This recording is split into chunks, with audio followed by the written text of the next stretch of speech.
जय श्री कृष्ण। श्रीमद् भागवत महापुराण तृतीय स्कंद अध्याय 12 ब्रह्मानी मानसी तथा मैथुनी सृष्टि। मैत्रेय बोलिया, हे विदुरजी, ए प्रमाणे मैं परमात्मानो काळ नामनो महिमा तमारी आगळ वर्णव्यो। हवे ब्रह्माए जे प्रमाणे आ सर्व सर्ज्યું તે મારી પાસેથી સાંભળો।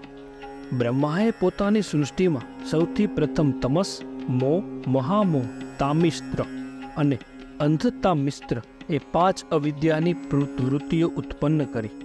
અતિશય પાપી આ સૃષ્ટિ જોઈને તેને સર્જનાર પોતાના આત્માને બ્રહ્માએ યોગ્ય માન્ય નહીં।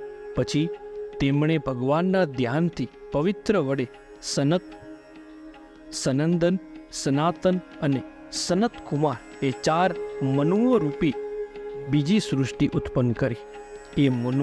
એ મુનિઓ સર્વ ક્રિયાઓથી રહિત અને ઉર્ધ્વ રહેતા હતા। સ્વયંભૂ બ્રહ્માએ તે પુત્રોને કહ્યું, હે પુત્રો, તમે પ્રજાઓ ઉત્પન્ન કરો। પણ તેઓએ તે વાત ઈચ્છી નહીં, કેમ કે તેઓ મોક્ષ ધર્મ ઈચ્છતા હતા અને ભગવાન વાસુદેવમાં જ તત્પર રહેનારા હતા। પોતાની આજ્ઞાનો અનાદર કરનારા એ પુત્રોએ એ રીતે પોતાનું અપમાન કર્યું। તેથી બ્રહ્માને અતિ દુસ્સહ ક્રોધ થયો, પણ તેમને તે ક્રોધને રોકવા આરંભ કર્યો।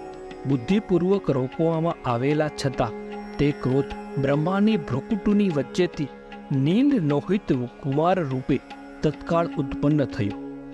દેવોના પૂર્વજ તે શિવ ભગવાન રડવા લાગ્યા અને કહેવા લાગ્યા, હે ધાતા, હે જગતના ગુરુ, તમે મારા નામ પાડો અને રહેવાના સ્થાન કરો। ભગવાનના નાભી કમળમાંથી ઉત્પન્ન થયેલા બ્રહ્મા રુદ્રદેવનું તે વચન પાળતા કલ્યાણકારી વાણીથી બોલ્યા, તું રડમાં, હું તારા નામ તથા સ્થાન કરું છું। હે દેવશ્રેષ્ઠ, તું ઉત્પન્ન થયો કે તરત ઉદ્વેગ પામેલા બાળકની પેટે રડી પડ્યો। તેથી પ્રજાઓ અને રુદ્ર એ નામથી ઓળખશે। હૃદય, ઇન્દ્રિયો, પ્રાણ, આકાશ, વાયુ, અગ્નિ, જળ, પૃથ્વી, સૂર્ય, ચંદ્ર અને તપ એ સ્થાનો મેં તારા માટે પ્રથમથી જ કર્યા છે। મન્યુ, મનુ, મહેશોન, મહાન શિવ, ઋતુધ્વજ, ઉગ્ર રેતશ, ભવ, કાળ, કામ, વામદેવ અને ધૃતવ્રત આ 11 તારા નામો પ્રસિદ્ધ થશે। હે રુદ્ર, ઘી, વૃત્તિ, ઉષ્ણા, ઉમા, નિયુત, સાપર્સ, ઈલા, અંબિકા, ઈરાવતી, સુધા અને દીક્ષા એ 11 રુદ્રાણીઓ તારી સ્ત્રીઓ થશે। આ નામો તથા સ્થાનો હું તારી સ્ત્રીઓ સાથે ગ્રહણ કર અને એથી યુક્ત થઈ તું અનેક પ્રજાઓને ઉત્પન્ન કર, કારણ કે તું પ્રજાઓનો પતિ છે। ગુરુ બ્રહ્મદેવે એમ આજ્ઞા કરી એટલે ભગવાન રુદ્ર પોતાના બળ, આકૃતિ તથા સ્વભાવ વડે પોતાના જેવી પ્રજા સર્જવા માંડી। રુદ્રદેવે સર્જેલી એ ભયંકર પ્રજાઓના અસંખ્ય ટોળાને ચારે તરફથી જગતને ગળી જતા જોઈ પ્રજાપતિ બ્રહ્મા સંકટી થયા અને રુદ્રદેવને કહેવા લાગ્યા, હે દેવશ્રેષ્ઠ, આ પ્રજાઓ તો પોતાની ઉગ્ર દૃષ્ટિથી સમગ્ર દિશાઓને મારી સાથે બાળી નાખે છે। માટે આવી પ્રજાઓને ઉત્પન્ન ન કરો, પણ પ્રાણી માત્રને સુખ આપનારું તપ કરો, તમારું કલ્યાણ થાવ। તમે તપથી જ પૂર્વની પેઠે જગત સર્જી શકશો, કેમ કે તપથી જ પુરુષ પ્રાણી માત્રની હૃદય ગુહામાં વસનારા પરમ જ્યોતિરૂપ અને ઇન્દ્રિયાતીત ભગવાનને જ અનાયાસે પામે છે। મૈત્રેય બોલ્યા, બ્રહ્મદેવે એમ આજ્ઞા કરી એટલે વાણીના પતિ તે બ્રહ્માને પ્રદક્ષિણા કરી બહુ સારું એમ કહી રુદ્રદેવ તપ કરવા વનમાં ગયા। પછી ભગવાનની શક્તિથી યુક્ત તે બ્રહ્મા સૃષ્ટિ રચના સંબંધી વિચાર કરવા લાગ્યા। તેવામાં લોક રચનામાં કારણભૂત 10 પુત્રો તેમનાથી ઉત્પન્ન થયા, જેમ કે મરીચિ, અત્રિ, અંગિરસ, પુલત્વ, પુલવ, ક્રતુ, ભૃગુ, વશિષ્ઠ, દક્ષ અને 10મા નારદ। જેમાં નારદ બ્રહ્મદેવના ખોળામાંથી, દક્ષ અંગૂઠામાંથી, વશિષ્ઠ પ્રાણથી, ભૃગુ ચામડીમાંથી, ક્રતુ હાથમાંથી, પુલવ નાભીમાંથી, અત્રિ 2 નેત્રમાંથી, અને મરીચી મનથી ઉત્પન્ન થયા. તેમજ જ્યાં નારાયણ રહે છે એવા બ્રહ્માના જમણા સ્તનમાંથી સાક્ષાત ધર્મ ઉત્પન્ન થયા અને અધર્મ તેમની પીઠમાંથી ઉત્પન્ન થયું, કે જેનાથી પ્રાણી માત્રનું ભયંકર મૃત્યુ થાય છે. વળી બ્રહ્મદેવના હૃદયમાંથી કામ, પ્રકૃતિમાંથી ક્રોધ, હોઠમાંથી લોભ, મુખમાંથી વાણી, લિંગમાંથી સમુદ્રો અને ઉદામાંથી પાપોના આશ્રયરૂપ નિઃશ્રુતિ રાક્ષસ ઉત્પન્ન થયો. તેમજ જગતના કર્તા બ્રહ્માની છાયામાંથી દેવહૂતિના પતિ પ્રભુ કદર્મ ઉત્પન્ન થયા.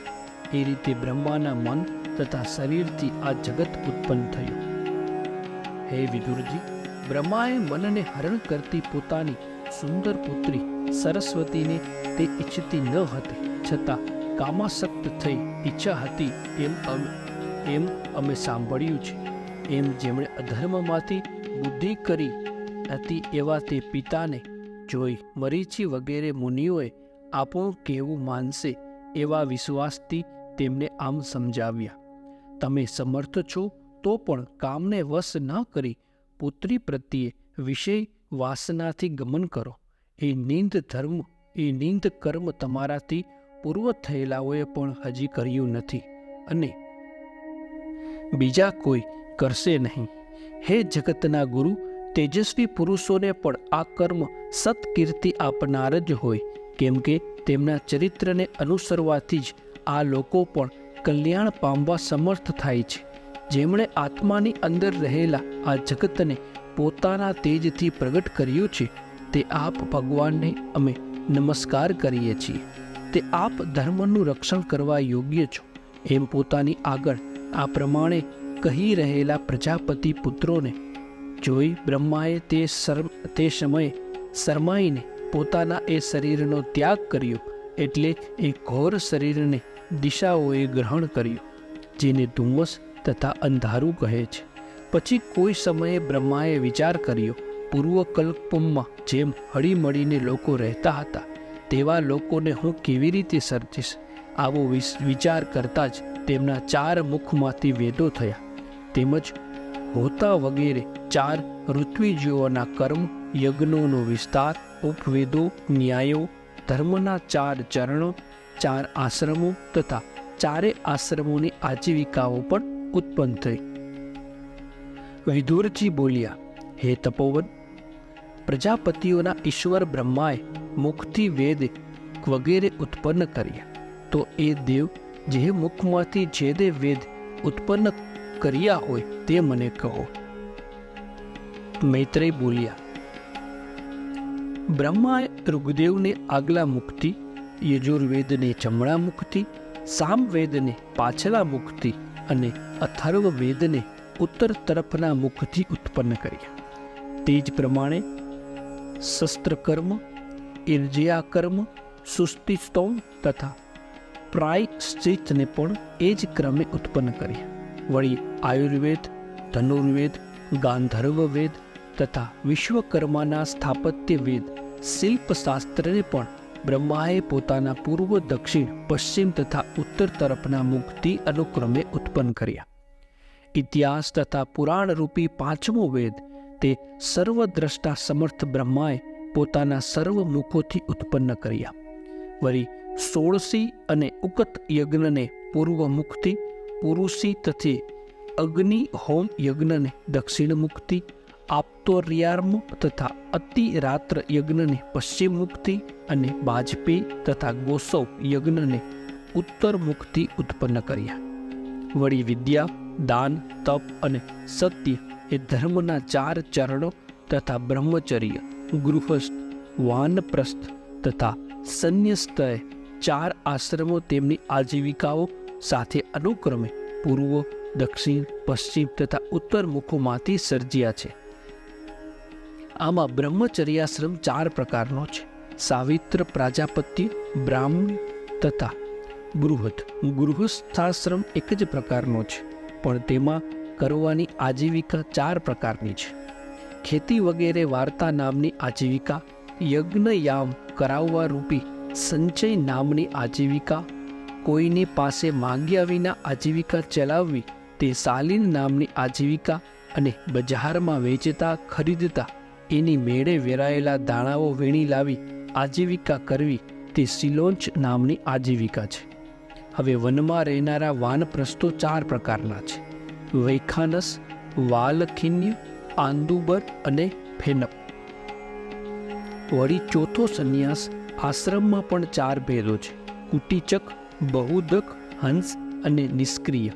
વળી બ્રહ્મદેવના પૂર્વ મુખમાંથી મોક્ષ વિદ્યા, દક્ષિણ મુખમાંથી ધર્મ વિદ્યા, પશ્ચિમ મુખમાંથી કામ વિદ્યા અને ઉત્તર મુખમાંથી અર્થ વિદ્યા ઉત્પન્ન થઈ. તેમજ પોહ, પૂવઃ, સ્વઃ, મહ એ 4 વ્યાજ્ઞતિઓ પણ બ્રહ્મદેવના પૂર્વ, દક્ષિણ, પશ્ચિમ તથા ઉત્તર મુખમાંથી ઉત્પન્ન થઈ અને ઓમકાર બ્રહ્માના હૃદયાકાશમાંથી ઉત્પન્ન થયો.